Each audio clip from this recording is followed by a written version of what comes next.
is raising fears of potential lone wolf terrorists. Time Warner Cable News reporter Rose Eckler tells us why some believe the charges may be part of a bigger issue in America.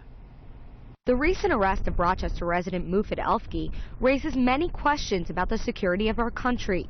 The 30-year-old man is charged with 3 counts of attempting to provide material support to a foreign terrorist organization and 1 count of attempting to kill officers of the United States. Here's an individual who is a homegrown terrorist owning a business in the Rochester area. Rochester Institute of Technology professor Bob Gerace has studied terrorism for years. He says Elfgeeh is a prime example of what is called lone wolf terrorism. Right now it appears as though he's acting on his own. He's not part of a cell that we know of. Gerace says this arrest brings back many memories of the Lackawanna 6. In 2003, 6 men in Buffalo were convicted of conspiracy to commit terrorism.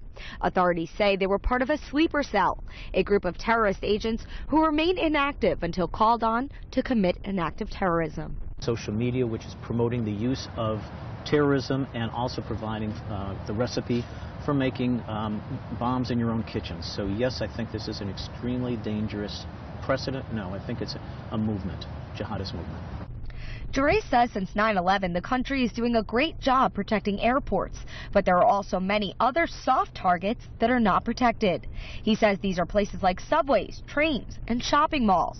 And because of this, Gerace says the United States needs to get involved in the conflict in the Middle East. If we don't, I think we're going to allow this cancer in the Middle East to keep growing and growing. I think what we're seeing is a tremendous destabilization through a number of different Middle East and Northern African countries. Gerace says there are currently 40 sleeper cells in the U.S. with 5,000 potential members.